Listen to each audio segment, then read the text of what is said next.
Hello, my name is Jason Smith, and this is my piece titled Gait, and it is one of a group of work that I've been playing around with ideas of using line to create form.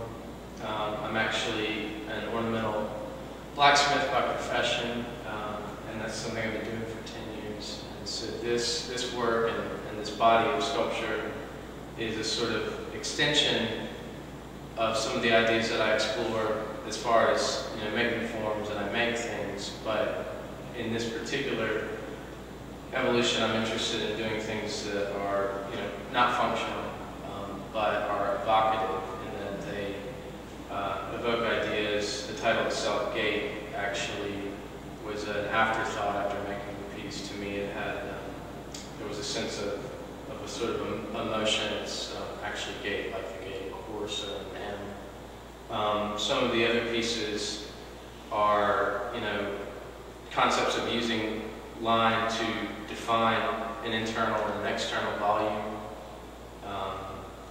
This particular piece was really edited, and that's kind of part of the conversation that I'm trying to have is this idea of taking things and paring them down to sort of their barest essentials.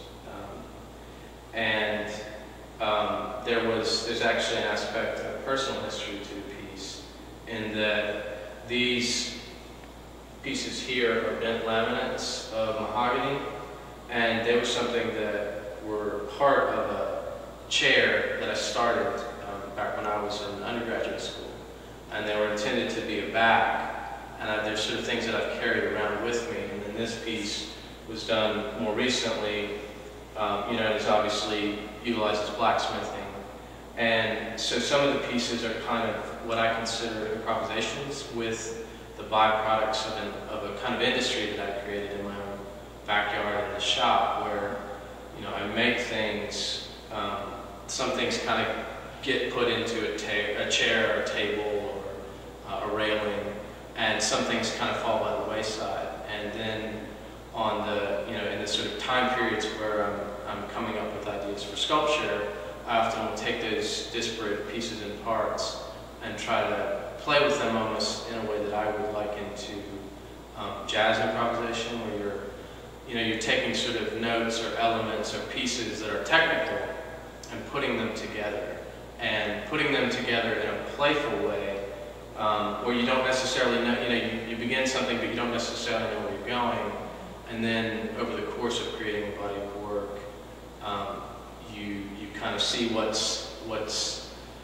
starting to make sense and what isn't starting to make sense, and the things that are not making sense you try to edit out, and the things that are kind of feed into a larger concept you keep. This piece and as well as the rest of the group of work are definitely, I have sort of a group of artists that I look to. I definitely feel like I'm standing on the shoulders of people like Constantine Brancusi. I'm very, very interested, and have been for a long time, in the work of the American artist Martin Puryear. I think people who know our history will see that, I hope, and I certainly don't hide from that. I also am very influenced by the British artist Richard Deacon.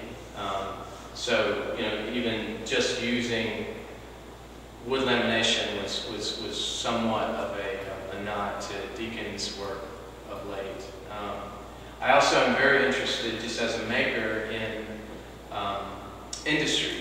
Just in industry, I'm interested in industrial design. I'm interested in graphic design, and just the way objects sort of evolve over time, and how anything from a tennis shoe to a toilet to a car, how these lines and these shapes evolve over time, and how those objects kind of there's a bit of a sensibility that I think it speaks to all of us. That people are trying to make things, objects that are somewhat seductive.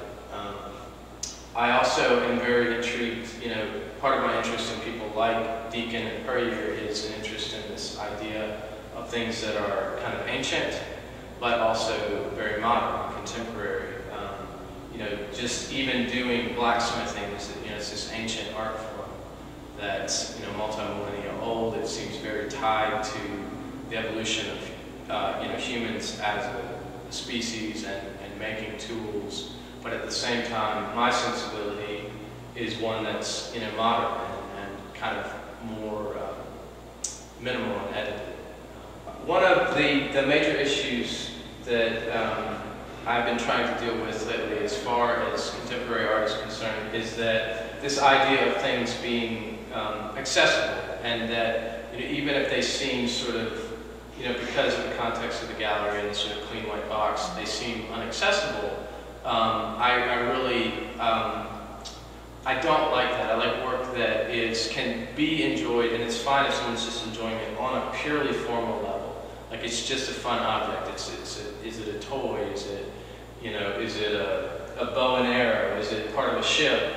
If viewers are enjoying it on that level, that's enough and that's fine, and there's kind of no right or wrong answer.